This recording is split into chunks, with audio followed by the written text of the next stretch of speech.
gracias por asistir a la convocatoria que le hemos hecho. Agradecer que siempre que hemos necesitado de la prensa, sin que implique ningún compromiso para ustedes, pues ustedes siempre acuden. Buenas tardes para la provincia de Puerto Plata y en específico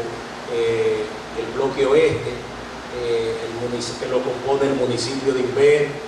Altamira, Guadanico, El Mamey, La Isabela y Luperón. Como decía el buen amigo Humberto Francisco, lo hemos convocado para hacer oficial nuestras aspiraciones, para optar por la candidatura a diputado por este bloque oeste. Nosotros entendemos que hay muchas cosas que todavía se pueden hacer y que lamentablemente por alguna razón de los diputados que hemos tenido no se han hecho. Con esto no quiero decir que en su medida ellos no hayan hecho su trabajo, porque son personas laboriosas y fajadoras, y entiendo que han desempeñado un rol. Nosotros creemos y hemos hecho un levantamiento de algunas de las propuestas ya sea la creación de ley, modificación de artículos de leyes ya creadas, que deben adecuarse a los tiempos que estamos viviendo. Entrando en materia de manera rápida, tenemos, por citar un caso, la ley 302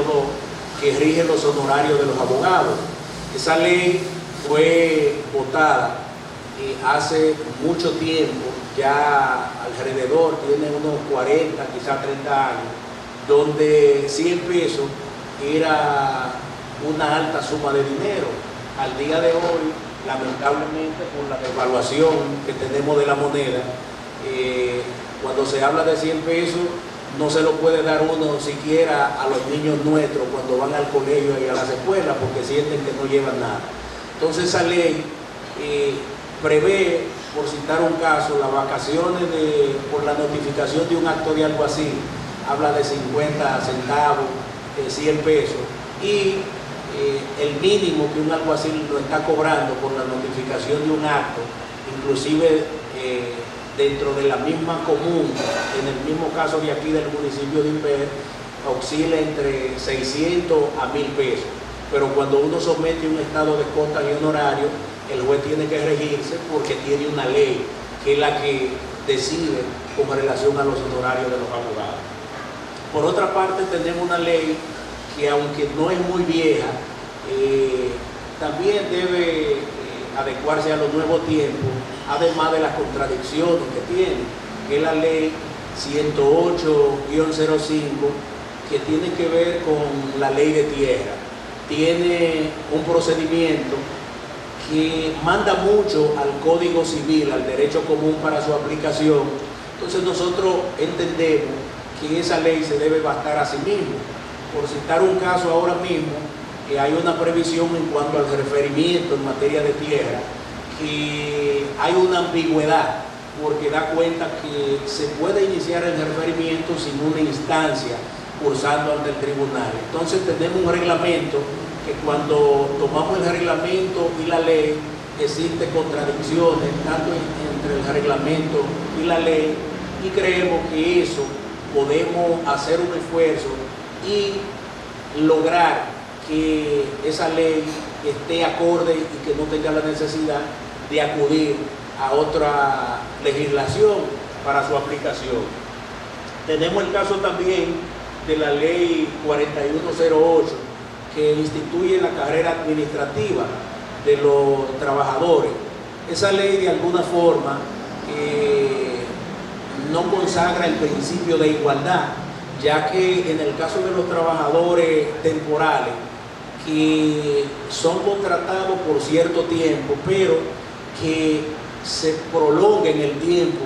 la actividad laboral que están realizando, pero al término de ese contrato de trabajo no hay indemnizaciones laborales para ese trabajador, y no obstante a que ha hecho una labor igual que otros trabajadores que cuando termine el contrato deben pagarle las indemnizaciones. En este caso, ese trabajador se va a su casa sin recibir nada a cambio. Tenemos el caso también del artículo 121 y siguiente de la ley 136-03 que rige el procedimiento de la adopción. Aquí ahora mismo hay muchos niños que han quedado en estado de orfandad, son huérfanos, y cuando aparece una persona que quiere adoptarlo, prácticamente inicia el proceso para la adopción, pero tiene que dejarlo en el camino y se desencanta, porque son tantas las trabas que tiene, que pone la ley, el procedimiento, los requisitos que se le exigen, que finalmente los procesos de adopción que se inician en un alto porcentaje lo dejan abandonado porque no quieren someterse y es demasiado lo que se le pide para alguien que lo único que quiere es darle el calor, darle el derecho a que ese niño pueda tener una segunda familia. Y lamentablemente hemos visto pocos esfuerzos de los legisladores a los fines de que eso pueda ser corregido y que finalmente un niño que pierde a sus padres pueda tener nuevamente un padre sustituto. Está también una situación que se ha dado y se está dando mucho aquí en el país, y es las relaciones de hecho, el concubinato. El concubinato se dictó una sentencia hace aproximadamente 15 años, creo que en la Corte de La Vega, que reconoció derecho al concubinato, y después nuestra Carta Magna también se hizo constar de que las relaciones consensuales en los concubinatos producían un efecto jurídico. Pero ¿qué pasa? Para poder reclamar en justicia al término de esa relación, como pasa cuando existe un contrato de matrimonio, es decir, que las personas se han casado legalmente, entra una etapa donde uno de los esposos, que sea que esté reclamando, pues tiene que iniciar trámites, buscar muchísimas pruebas para demostrar que ciertamente existió esa relación de hecho y poder reclamar los derechos que hayan nacido dentro de esa relación. Y hay personas que inclusive a nosotros como abogados se nos ve con malos ojos porque entienden que el hecho de que defienda a Pedro o a Juan en esos casos, cuando se demanda, pues uno se está prestando prácticamente para ocultar o no querer entregarle los beneficios que ha producido esa relación de hecho. Creo que si nosotros maduramos bien un anteproyecto de ley en lo referente al registro de ese matrimonio o de esa unión que de hecho y que quede constancia, estaríamos evitando que esos esposos que se separan al momento de terminar esa relación simplemente vayan a un lugar donde está asentado ese registro, que no es un matrimonio, pero está asentado el registro por los dos esposos. Por citar un ejemplo, en la legislación española eso es posible y entendemos que con poco esfuerzo aquí en República Dominicana podría eso lograrse. También tenemos el caso de la ley 4314 que rige los inquilinatos aquí en el país. A veces los propietarios de inmuebles dedicados a la renta tienen hasta miedo alquilarlo, porque a la llegada del término del contrato del alquiler, para recibir de nuevo ese inmueble hay que hacer malabares. De igual forma, cuando no pagan el alquiler también, pero ¿qué pasa? Esta ley trae un trámite o un procedimiento tan burocrático que el propietario tiene que ver transcurrir un largo tiempo, gastar dinero, en fin, para poder tener su propiedad nuevamente. Entonces nosotros creemos que con poco esfuerzo también se puede legislar para modificar esa ley, porque siento que el derecho de propiedad que lo consagra nuestra Constitución se ve afectado por los trámites que esa misma ley contiene. También tenemos el caso de la creación de una ley, porque no tenemos. Aquí todo el que quiera dedicarse a la venta de propiedades sin ningún tipo de requisito, empieza, abre una oficina y monta un real estate, pero no tienen siquiera los requisitos mínimos que garanticen que un inversionista que compra a través de ese real estate pues tiene las condiciones, tiene la protección. Entonces nosotros debemos trabajar para que exista una ley que la persona tenga cierta preparación, requisitos mínimos como para usted abrir una oficina de real estate. Tenemos un tema que ha sido un poco espinoso desde hace mucho tiempo y que yo creo que ha sido hasta injusto. El Código de Trabajo trae un capítulo que tiene que ver con el trabajador doméstico. El trabajador doméstico, en el artículo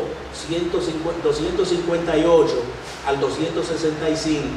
esos pocos artículos son los que rigen al trabajador doméstico, pero esos trabajadores no tienen los derechos normales que tienen los demás trabajadores. Y yo digo, la trabajadora de su casa que llega a las 8 de la mañana, a veces son las 8 de la noche y todavía está fajada trabajando, que le atiende a sus hijos, que le prepara su comida, que le arregla su ropa, en fin,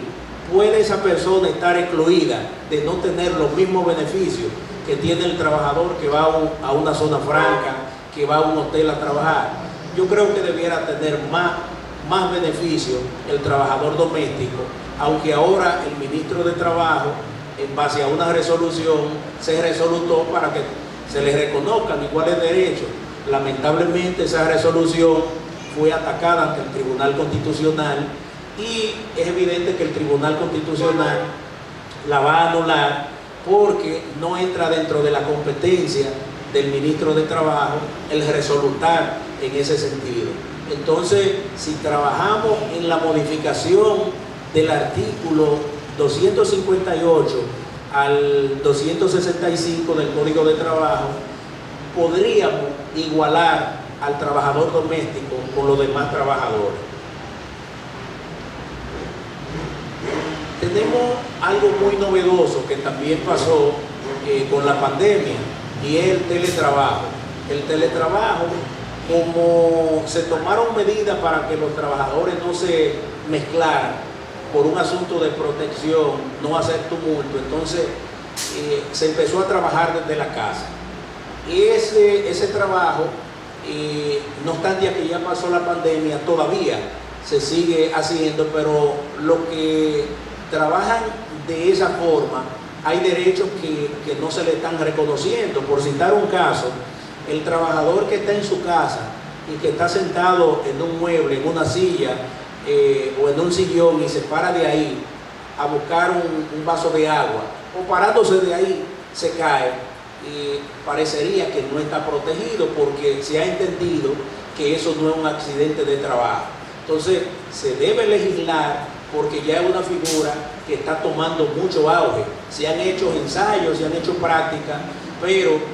no se le ha dado el carácter de seriedad que debe tener, y en otras legislaciones como creo que Chile y en el mismo España, pues ya el trabajador que labora de esa forma, el teletrabajo, tiene toda la prerrogativa y los mismos beneficios del trabajador que está en la empresa, que está en la fábrica laborando. También tenemos,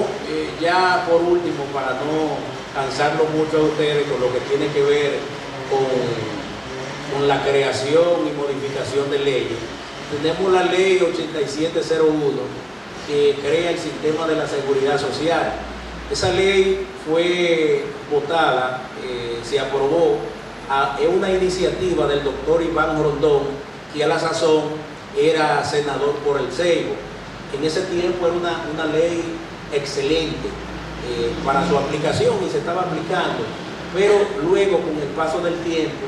nos hemos dado cuenta que esta ley que dice que es seguridad social ni es segura ni es social.